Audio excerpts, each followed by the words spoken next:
With a population of 1.4 billion and a wealth of natural resources, Africa embodies vast and diverse economic potential. And in latest effort to bolster ties with the mother continent, Korea has been holding back-to-back high-level meetings with key African nations in recent weeks, inviting them to the South Korea-Africa Summit set for early next month. Anticipation runs high that the summit will catalyze mutual growth and prosperity, poised to redefine the economic landscape of both regions and beyond. On today's Within the Frame, we delve into the burgeoning partnership between these two regions. And for expert insights, we have GOUDA, economics professor at Hankuk University Foreign Studies, joining us in the studio. Thank you so much for coming in today. Happy to be here with you. Thank you. Also with us tonight is Han Sunny, Associate Research Fellow of Africa and Middle East at the Korea Institute for International Economic Policy. Welcome to the program. Thank you for having me. All right, let's kick things off with you, Professor GOUDA. The South Korea-Africa Summit is now just a month away. First, tell us about its significance. Actually, I think this is a change in paradigm regarding relationship between Korea and African countries. For a long time, we have only seen Korean policymakers dealing with Africa in a sort of a very courteous and all that, but not deep economic ties was going on. Now, this is a complete change. We are talking here about 44 African nations. We are talking about the first ever Korean African summit. We have to not forget that Africa is very important, although perhaps the mental image of Africa is still poor countries and so on. And well, this is partially true, but Africa have 85% of magnesium reserves worldwide. We have 80% of platinum and chromium. We have 47% of cobalt. We have lithium and phosphate. So this is very important actually for Korea as well, not only for African countries. So this is, I think, a very big change in the relationship. Well, the world certainly is witnessing increased importance of Africa economically as well as politically.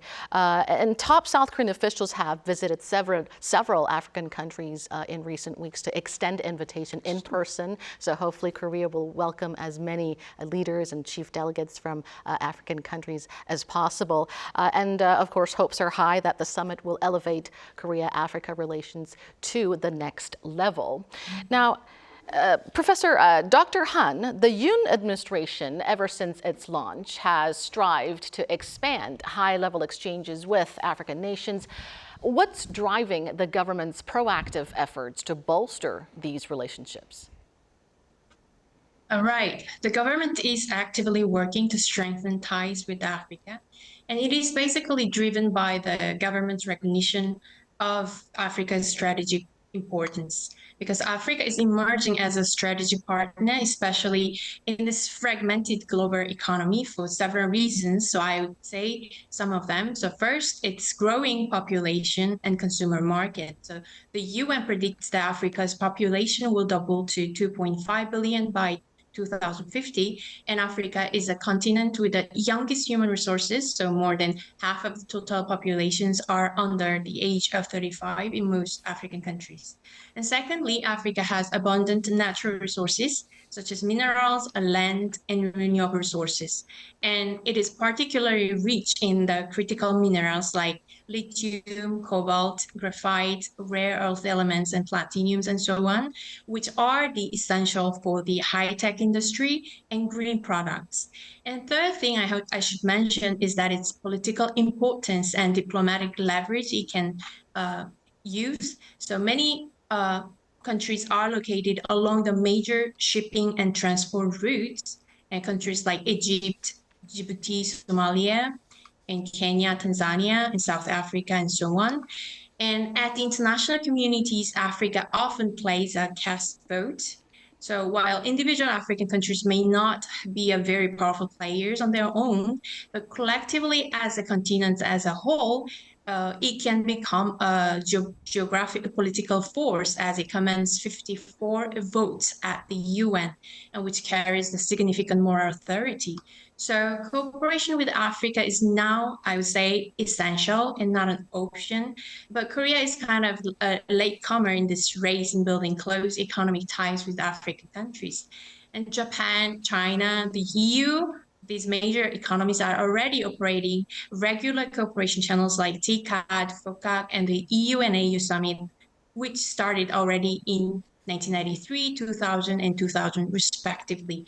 And the US as well renewed its partnership with Africa by organizing second US-Africa Summit in 2022, 8 years after the first summit held in 2014. So the Korea's expansion of its diplomatic front into Africa has been a little bit less advanced than other major economies. But so I do think that this 2024 Korea-Africa Summit is a very timely event, and it will make a momentum for expanding cooperation between Korea and Africa.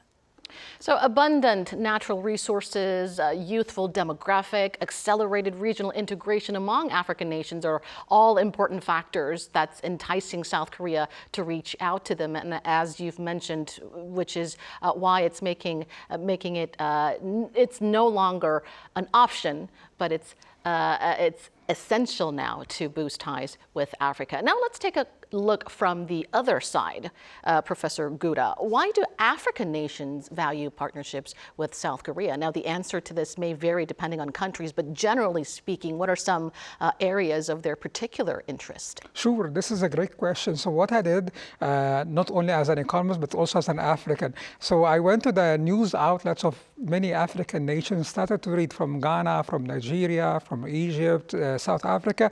And I think there is, like what Ms. Hannah mentioned, there is this repetition of the same phrase, we're a young population, we have lots of mineral resources, we really want to expand the relationship with Korea with regards to ICT, with regards to nuclear energy, with regards to sustainability, and so on. This is very important for them. Just for us to mention here, Egypt, for instance, in 2022, 90% of the high-tech exports of Egypt were coming from Korean factories in Egypt, from LG and Samsung factories.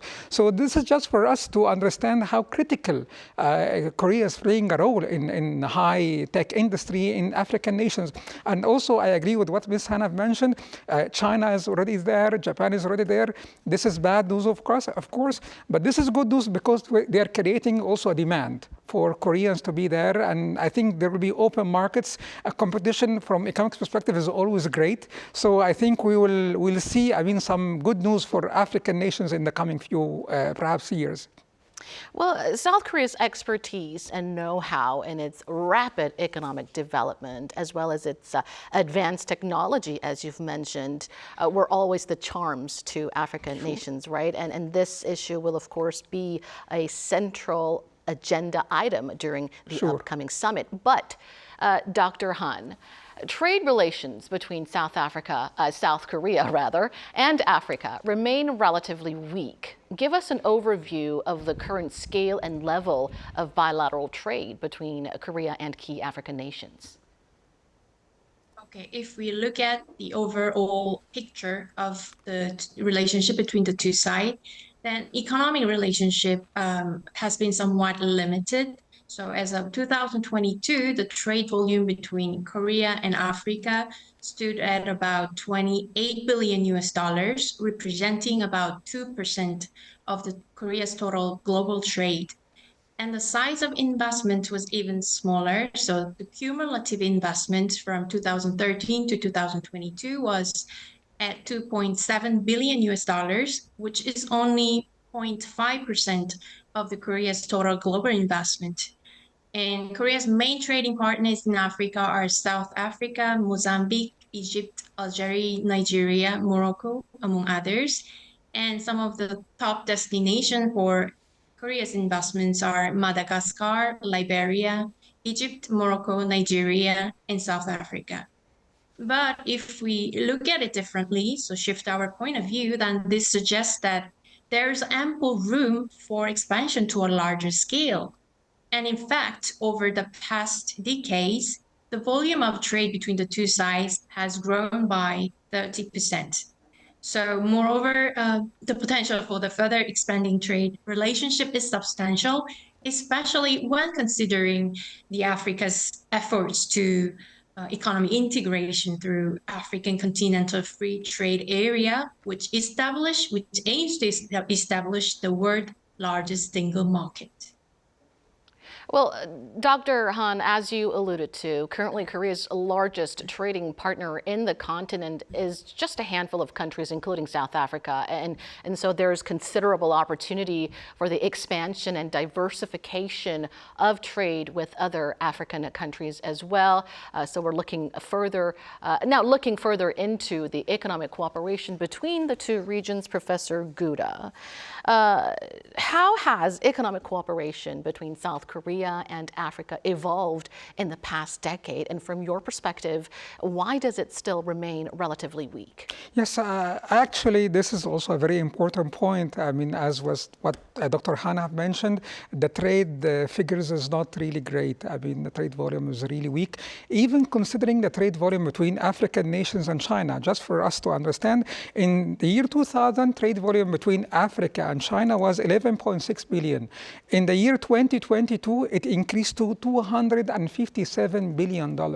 So this is amazing, I mean, amount of trade volume, but Koreans were not there. I think this is because of two things. The mental image of Africa inside the Korean economic environment, all this, well, let's be honest, is not really great. Africa is not, we have instability when it comes to political systems. We have laws that are spaghetti bowl, we call spaghetti bowl laws and so on. It's very incomprehensible in many cases. And I think African nations should do more to introduce the legal framework that Koreans can work with. On the other hand, the mental image of Korea inside African nations are really great. I mean, Koreans are looking up to Korea, Africans are looking up to Korea to have them, as I said, with regarding to high-tech industry, manufacturing, and so on.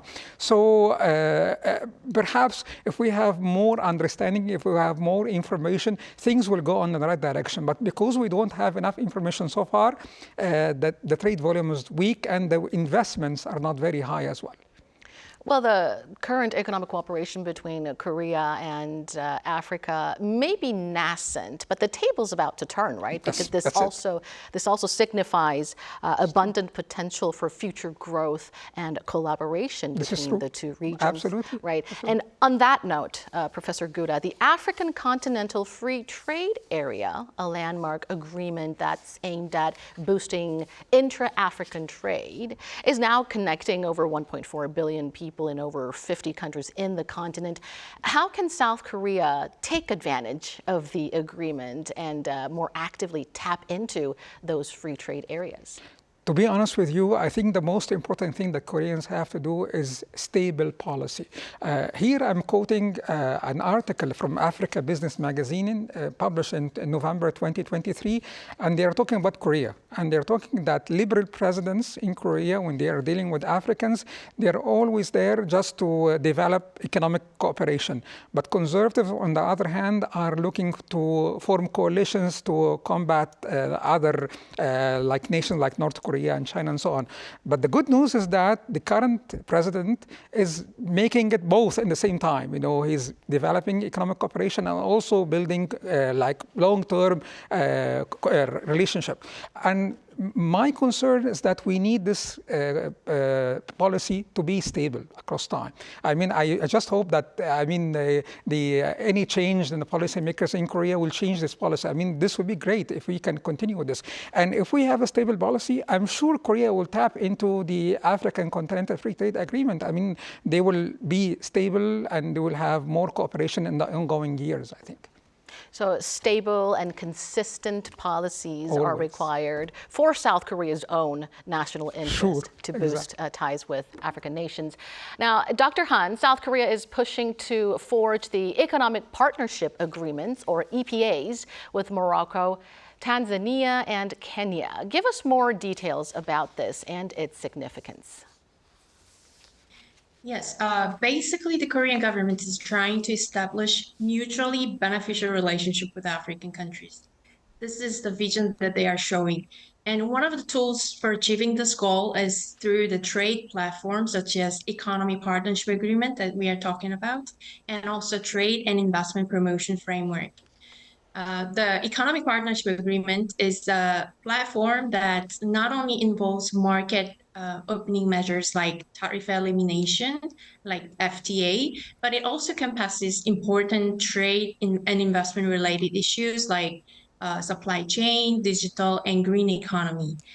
And these three countries, Morocco, Kenya, and Tanzania, have been selected for their growth potential and also strategic importance. And I'll give you some of the explanation why these three countries are important. So first, Morocco is located at the western end of North Africa, and it has geo-economic importance connecting the Europe, Middle East, North and Sub-Saharan Africa, and it has extensive FTA, including the US.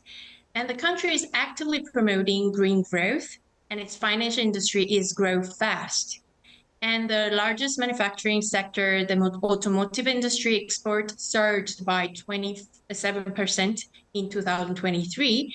And this makes the country solidify its position as the leading manufacturing hub in the continent. And Kenya and Tanzania in East Africa are leading countries in the region, and also they play an important gateways to the eastern part of the continent. And there is growing demand for the infrastructure such as roads, railways, ports, and energy plants in these two countries and in the eastern part of the continent. And so the Kenya is the fourth largest economy in sub-Saharan Africa, and it takes a central position within the East African community, which is the fastest growing regional economic community in Africa, and it actively participates in regional economic integration. And Kenya is also a leader in Africa's ICT sector. And Kenya's neighboring country, Tanzania, is experiencing a very robust economic growth with a very stable environment. So the average annual GDP growth rate was above 5% for the last 5 years. And what is more, the Tanzanian government is actively promoting infrastructure projects, which creates significant business opportunities. And when it comes to the relationship with Korea, Tanzania is Korea's largest development cooperation partner. So the successful ODA project done by Korea has fostered Tanzania-sized trust in Korea's expertise and technologies. So we are having a very good relationship. So for the reasons being discussed, signing EPA with these countries will mark a significant milestone in enhancing economic cooperation between the two sides. The South Korean government says the EPAs will function as a platform for expanding economic ties, not only in terms of trade and investment, but also in sectors such as supply chain, digital and green economy, as you mentioned. So it's certainly something that we're pinning high hopes on. Now, staying with you, Dr. Han, the Korea-Africa Summit is expected to further strengthen economic ties between the two regions, but many challenges remain. What are some of the biggest hurdles down the road, and how can we address them? Yes, I do believe that this Korea-Africa Summit will pave the way for a stronger economic relationship between Korea and African countries. But yes, the challenges are there, and we can look at the challenges from different angles. So if we look at it from the Korean standpoint, the biggest challenge would be the establishing the groundwork for a consistent implementation of the commitments made at the summit, and also promoting Korean companies to make more investment to African countries. The lack of information and experiences usually make Korean businesses, they may not fully understand the opportunities and challenges in African markets. And another challenge for the Korean government will rise in establishing tailored cooperation strategy and taking a different approaches for different countries and regions because they have various demands and needs stemming from different levels of development and different economic structures. So what is important for Korea's side will be the very appropriate follow-up measures to monitor and evaluate the implementation and outcomes of the commitment made at the summit. And now moving for the Africa side, and the challenge would be the making the most benefit from these opportunities of this moment and providing the enabling environment to really make it happen of their long-term goal of becoming integrated, prosperous, and peaceful Africa. And Africa presents both opportunity but also risks for private companies to really expand their operation in the continent. And some of the risk factors are lack of infrastructure, I would say, an unstable financial market, and especially the currency risk. And protectionist law and inconsistent policy, and sometimes the legal uncertainties also be obstacles for foreign companies of operating in Africa. So, and the solutions to these challenges kind of requires collective efforts and long-term commitment and strong political will from all the parties involved at domestic and international level. And the final question is for you, Professor GOUDA. What are your prospects for South Korea-Africa cooperation beyond economic domains? What are some other sectors the two regions can deepen their collaborative ventures? Well, as an economics professor, I mean, there is nothing beyond the economic domains. Like everything is linked to economic domains. But I totally agree with you. I mean, there are lots of things that can be done regarding agriculture, regarding biohealth, regarding energy. It's all connected, of course. Just for us, again, to imagine, and what Dr. Han have mentioned, the urbanization and the amount of population growth in Africa is amazing. So in 2050, 900 million people will be living in cities. So there is huge focus on infrastructure. Korean companies are invited, and here I'm reading from a Ghana newspaper. They are really seeking Korean help with regards to infrastructure and EV cars and so on. This is very important. Nuclear energy also, they are really interested in this. Just for us, again, to imagine, in all of the African continent, only one nuclear energy plant is there in South Africa. We have another one being built now in Egypt, but we're not sure because it's built by Russians. We're not sure when it will be able to be finalized. So again, I think Korea they have witnessed Koreans doing a great job when it comes to UAE.